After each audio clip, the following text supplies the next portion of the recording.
Hello and welcome to the Cryptocurrency News channel. It looks like Gary Gensler and the SEC have gone wild.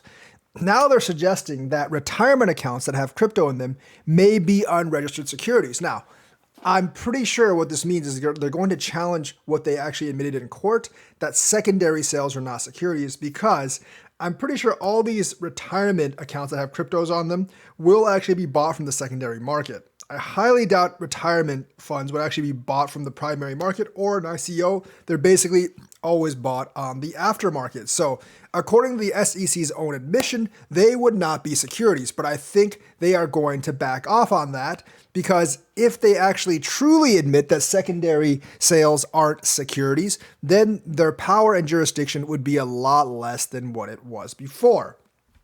So they basically made the case today that crypto assets are often securities being traded on unregistered exchanges.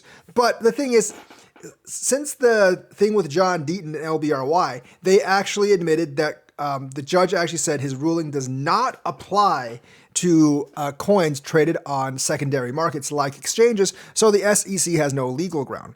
I wonder how they're actually going to fight this. Would they actually refer to the judge's statement, or are the SEC going to ask for an appeal based on that judgment, and would they even win that appeal? Because self-directed IRAs, which is what they're targeting, they're saying the cryptos in those IRAs are actually securities, which doesn't really make any sense if sales on the secondary market are not securities. So they're definitely going against the judge's court order, and I think they will get it to the appellate court. And the thing is, I don't think the SEC is alone in this. There is a good chance that these class action lawsuits bought by the public against some of these crypto companies are actually bankrolled by the SEC, basically behind the scenes, because they're making some of the they are actually making some of the same arguments. There's a class action lawsuit basically saying that secondary market transactions of a token are also securities simply because it may have been previously offered or sold in a way that violated Section 5. But as we've seen in the original ruling, that only applies to the previous sale. It does not apply to people buying on the secondary market. I do think the SEC is going to have a hard time challenging that. And I think if they keep on doing this, a lot of this stuff will actually be dismissed. Now, we're not really sure if it's the SEC that's making these claims, or if it's actually another plaintiff that's actually making these claims. They're kind of doing this state by state. When they lose in one state, they go to another state. Coinbase got that securities lawsuit basically thrown out against it. But now these other plaintiffs, which actually might be working with the SEC or bankrolled by the SEC, we don't really know.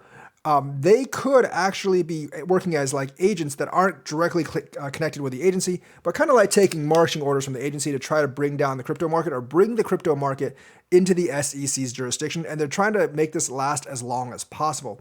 I think what we need is basically them to win this kind of case and then go to the appeals court and win that appellate case. So if we win the circuit court, there's a very good chance we'll actually win the appeals court case as well. And then if it goes to the Supreme Court, the Supreme Court.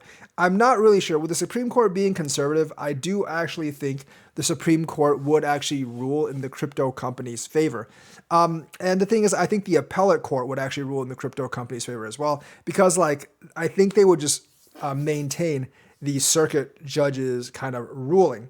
So I do think eventually when this is all said and done, the best the SEC can actually come out with is primary markets are securities, but secondary markets are not. But they're trying their hardest to bring secondary markets into their fold by saying that because it was primarily in the primary market, it was sold as a security, it's still a security now, when the judge of the circuit court has said it does not actually apply to secondary markets. So I think the SEC has gone wild. I think they might be hiring agents among the populace to actually sue these companies so they don't have to do it themselves, and they might be bankrolling them. I can't actually prove that, obviously.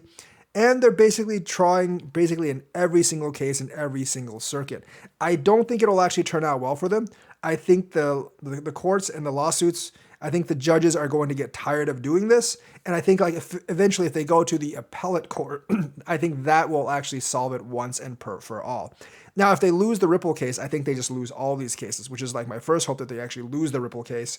But even if they win the Ripple case, there'll be a lot of litigation on the secondary market. And hopefully the secondary market does not get turned over to the SEC. But yes, they have gone wild and they may be hiring outside agents. So that's the news for today. Let me know what you think. Like and subscribe. Hit that bell notifications button. Thank you and have a nice day.